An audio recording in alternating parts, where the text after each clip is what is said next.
early days of 2025, the world watched with bated breath as the United States and the European Union stood on the brink of an economic confrontation that echoed the tensions of the past. Just months after Donald Trump reclaimed the presidency, the air was thick with the scent of impending conflict. His administration's first act was to impose a sweeping package of tariffs on imports, particularly targeting steel and aluminum.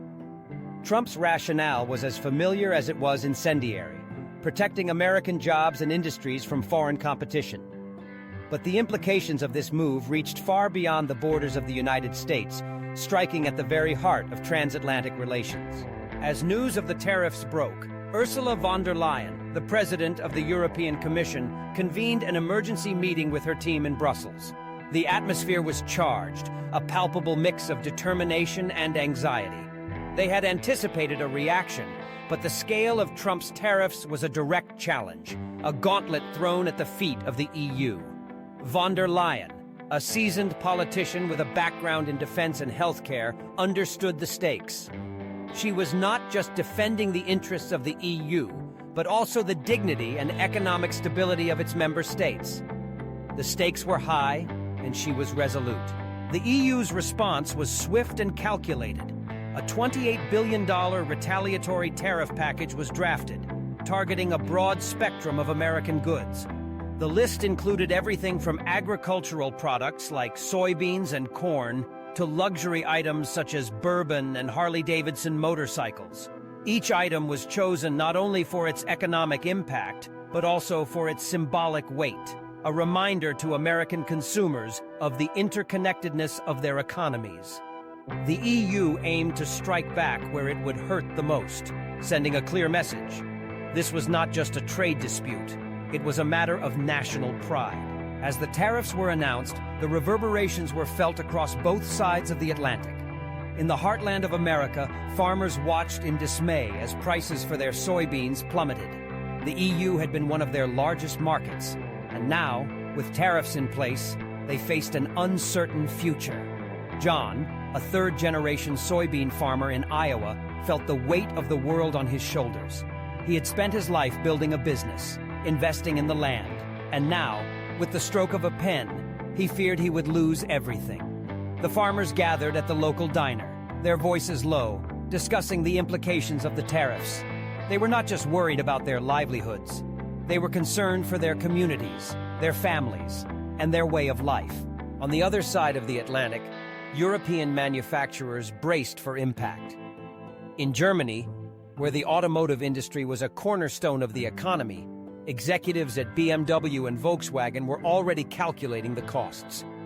The prospect of tariffs on their vehicles sold in the U.S. market sent shockwaves through boardrooms. The fear of rising prices for consumers loomed large. Would American consumers still be willing to pay a premium for luxury German cars if they faced a hefty tariff?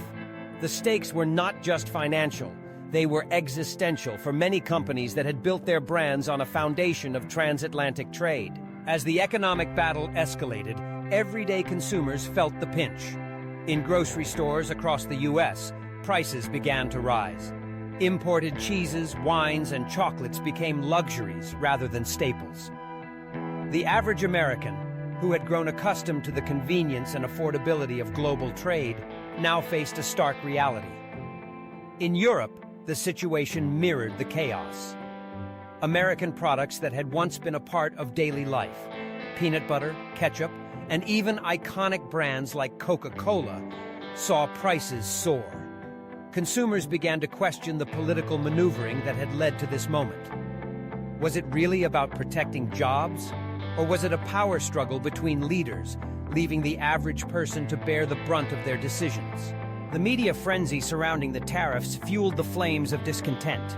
Headlines screamed of impending doom, warning of inflation and economic downturns. Analysts debated the long-term implications, suggesting that this could be the beginning of a new era of protectionism, one that could reshape global trade dynamics. The once strong ties between the U.S. and the EU, forged through decades of cooperation, now seemed precarious, hanging by a thread. In the midst of this turmoil, Trump remained defiant. he vowed to retaliate against any EU measures, insisting that American workers would not be sacrificed for the sake of foreign interests. His supporters rallied around him, viewing the tariffs as a necessary step towards economic independence. They believed in the narrative of America First, a mantra that resonated deeply with many who felt left behind in the wake of globalization. Yet, as the rhetoric intensified, so too did the fears of economists and policymakers who warned of a potential trade war that could spiral out of control. In Brussels, von der Leyen and her team worked tirelessly to craft a diplomatic response. They understood that while the tariffs were a necessary measure, the ultimate goal was to return to the negotiating table. The EU was not interested in a prolonged conflict that could endanger the economic recovery from the pandemic. They sought to engage in dialogue, to remind the US that cooperation had always been the bedrock of their relationship. But the path to negotiation was fraught with challenges. Trust had eroded, and both sides were entrenched in their positions. As the months unfolded, the economic battle took a toll on both economies. Inflation rates began to rise, and consumers on both sides of the Atlantic felt the impact. In the US, grocery bills climbed as farmers struggled to cope with reduced demand for their exports. In Europe, the cost of living surged, and the once-cherished American brands became a luxury few could afford. The human cost of the political maneuvering became increasingly apparent. Families were forced to make difficult choices, cutting back on essentials and sacrificing comforts they had taken for granted. Farmers like John found themselves at the mercy of a system they could not control. He organized rallies, speaking out against the tariffs, urging his fellow farmers to unite.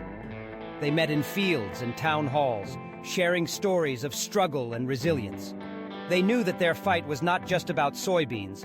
It was about their identity, their heritage, and their future. They reached out to local representatives, hoping to make their voices heard in the halls of power.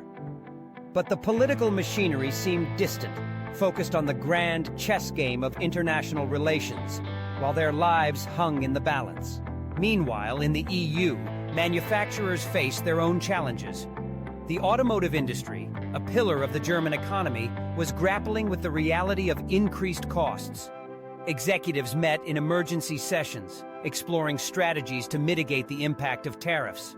They considered shifting production lines, adjusting pricing strategies, and even looking for new markets to offset losses in the US. But the uncertainty loomed large. Would American consumers still be willing to buy their cars? Would they pay more for the same product? The stakes were high, and the pressure was mounting. As the economic battle raged on, both sides began to realize the futility of their positions.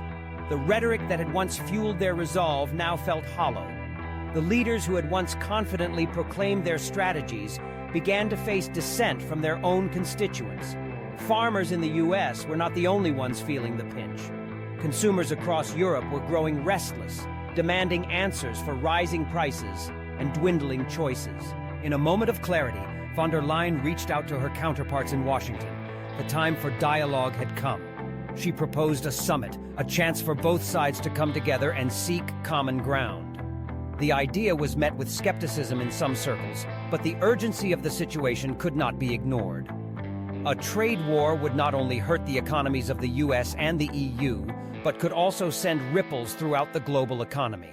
As the summit approached, the atmosphere was tense.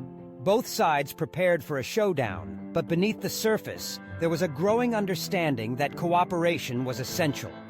The stakes were too high, and the human cost of their decisions weighed heavily on their shoulders. As leaders gathered in a grand hall, the world held its breath, hoping for a breakthrough that could end the standoff. The discussions were fraught with tension, but as the hours passed, a sense of possibility emerged. Both sides recognized the need for compromise. Trump, facing mounting pressure from his own party and constituents, began to soften his stance. Von der Leyen, embodying the spirit of diplomacy, pushed for a framework that would allow for gradual tariff reductions in exchange for commitments to address unfair trade practices. It was a delicate dance, one that required trust and a willingness to listen. As the summit concluded, a tentative agreement was reached. The $28 billion retaliatory tariff package was put on hold, and both sides committed to a series of negotiations aimed at addressing the underlying issues that had sparked the conflict. The announcement was met with cautious optimism. Farmers in Iowa breathed a sigh of relief, knowing that their voices had been heard. Manufacturers in Germany began to recalibrate their strategies, hopeful for a return to a more stable trading environment. In the months that followed, while the road to recovery was not without its challenges, there was a renewed sense of purpose on both sides of the Atlantic. The specter of protectionism lingered, but the lessons learned from the economic battle served as a reminder of the importance of collaboration. The world had changed, and the stakes had never been higher. The narrative of trade was no longer just about numbers and tariffs. It was about people, communities, and the future they shared. As the dust settled, the story of the high-stakes economic battle between the US and the EU became a cautionary tale, a reminder of the fragility of alliances and the human cost of political maneuvering. The world watched, knowing that the chess game was far from over, but hopeful that the lessons learned would pave the way for a more cooperative future. The battle had been fierce, but in its aftermath, there was a glimmer of hope, a recognition that in the complex web of global trade, the interests of the people must always take precedence over the ambitions of leaders.